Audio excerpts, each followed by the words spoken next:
Hello everyone, today I am going to talk about vitiligo. तो vitiligo क्या है? आपने देखा होगा कभी रास्ते पे चलते चलते या अपने ऑफिस में कहीं या कोई भी प्लेस में कोई एक बंदा है और जिसके हाथों पे या चेहरे पे वाइट वाइट पैचेस हैं, तो इसे विटिलिगो कहते हैं। विटिलिगो के पैचेस एकदम मिल्की वाइट रहते हैं एंड ये आपको बॉडी पे कहीं पे भी आ सकते हैं, मतलब hands, feet, anywhere on your body. Even the hair can turn white, या तो लिप्स पे आ सकते हैं, even on the private parts. Vitiligo कौन से एज ग्रुप में ज्यादा पाया जाता है? तो it is most commonly seen in less than 30 years. बहुत सारे बच्चों में भी देख सकते हैं आप, but it's not age specific, it can occur at any age group. Also males में या फीमेल्स में ऐसा कोई प्रीडिस्पोजिशन नहीं है।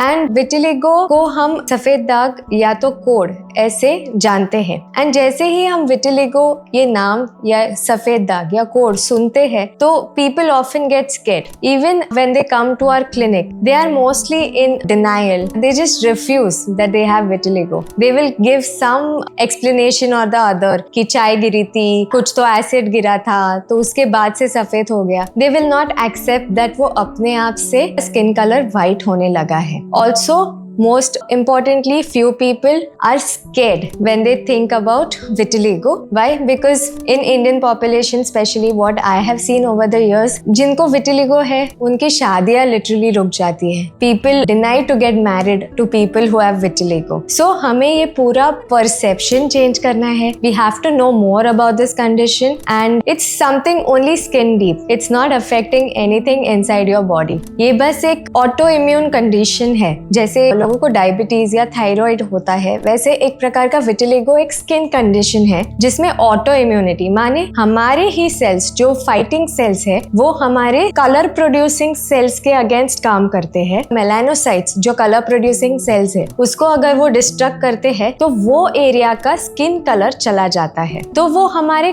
कोई भी बॉडी एरिया में हो सकता है। विटिलिगो के भी डिफरेंट टाइप्स रहते हैं, जैसे एक फोकल विटिलिगो बोलते हैं या लोकलाइज्ड विटिलिगो, और एक जनरलाइज्ड विटिलिगो। जो फोकल या लोकलाइज्ड विटिलिगो है वो थोड़ा आसान है ट्रीट करने को। वो उतना ही दूर पैचेस या छोटे पैचेस रहते हैं, एक ही जगह पे रहते हैं, कलर भी उनमें जल्दी आ जाता है विद आवर ट्रीटमेंट्स। और जो जनरलाइज्ड है, it is spreading type of vitiligo, मतलब 1 से 2, 2 से 4 फट व्हाइट पैचेस बढ़ने लगते हैं बॉडी पे, तो वो जनरलाइज्ड विटिलिगो है। It is slightly more difficult to treat, colour आने में भी थोड़ी परेशानी होती है, थोड़ा डिलेड आता है, but with the right treatment you will get the colour. But अगर हमको विटिलिगो एक्रिल एरियाज, माने फिंगर टिप्स या टो टिप्स या तो लिप रीजन में है, तो उसका कलर आने में थोड़ा मुश्किल होता है। Why? Because there are no hair in those areas, and hair जो है हमारे उसमें सबसे ज्यादा मेलानोसाइट्स का रिजर्वॉयर रहता है। तो जो कलर प्रोड्यूसिंग सेल्स है वो हमारे हेयर में ज्यादा होते हैं। तो बाकी कहीं पे भी बॉडी पे हमें विटिलिगो पैचेस हो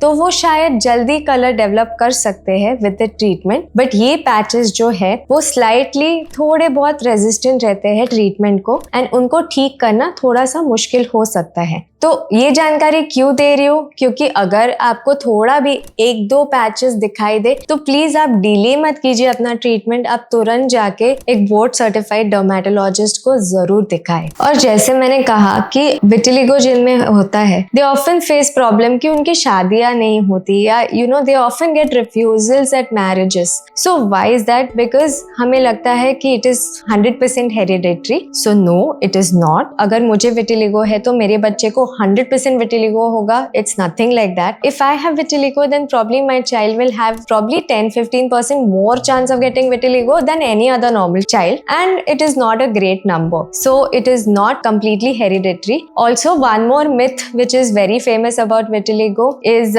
if you eat anything white, जैसे milk छोड़ देते हैं लोग अगर vitiligo हो गया तो ऐसा कुछ भी नहीं है। All the food fads, there is no scientific reason to it. Also, vitiligo is not contagious. तो अगर किसी को सफेद दाग है तो प्लीज उनसे हाथ मिलाने को भी मत डरिए। Please treat them as your normal peers, because it's really uncomfortable for them कि हम उनको अगर देखते हैं, बार बार उनके व्हाइट पैचेस पे देखते हैं, तो it just hits them somewhere, and it is completely normal. So it is not contagious. Even even if you eat with them और you shake hands with them, ऐसा नहीं है कि आपको हो जाएगा। तो विटिलिगो से डरना नहीं है। और एक चीज मैं आपको बताना चाहती हूँ कि जैसे मैंने आपको बोला कि white patch meaning vitiligo, but not all white patches are vitiligo. जो एकदम मिल्की व्हाइट, जो एकदम दूध जैसे सफेद है, वो शायद विटिलिगो हो सकते हैं, बट और भी कंडीशंस है and the people will come to you in panic. तो नॉर्मली बहुत सारे बच्चों को ड्राई स्किन रहता है और ड्राई स्किन के कारण व्हाइट पैचेस आते हैं चेहरे पे, जिसको हम पिटायरियासिस एल्बा बोलते हैं, या तो पी वर्सिकलर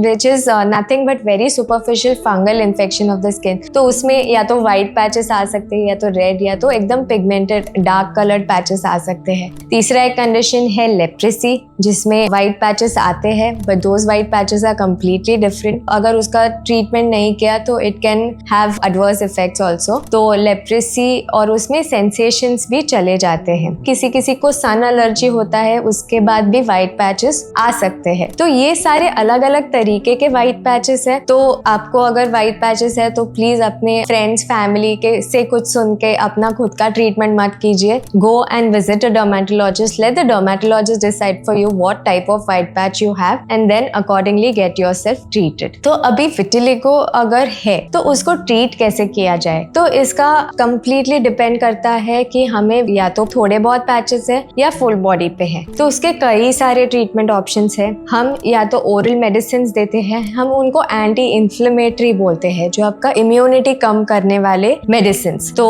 उसमें स्टेरॉइड्स भी आ सकते हैं, उसमें other immunosuppressants we can give, so that is all under supervision. And topical treatments भी होते हैं। सिर्फ अगर थोड़े पैचेस है तो हम कोई क्रीम्स देते हैं जिससे वो उधर तक ही रुके। और there are psoralens, so whatever creams we give then we ask them for sun exposure, so that is light treatment. तो उससे भी तो पैचेस को भी रोकेगा बढ़ने से एंड कलर आने में भी हेल्प करेगा। If medical management is not working, अगर आपका दवाइयों से या नॉर्मल क्रीम से अगर कलर नहीं आ रहा है, या फोटोथेरेपी मीनिंग यूवीबी लाइट, जो हमारे नॉर्मल सनरेज है उसमें यूवीए बी सब रहता है, but phototherapy is a special equipment which is present in few clinics, जो फोटो चेम्बर्स भी हो सकते हैं या तो फोकस्ड फोटो लाइट भी हो सकती है। तो एक पर्टिकुलर वेवलेंथ ऑफ लाइट दिया जाता है to stimulate melanogenesis meaning colour production in your skin. तो वो स्टिमुलेट करने के लिए ये मशीन्स आती है, वो भी हम यूज करते हैं, तो उससे कलर आता है। अगर वो भी नहीं काम कर रहा है तो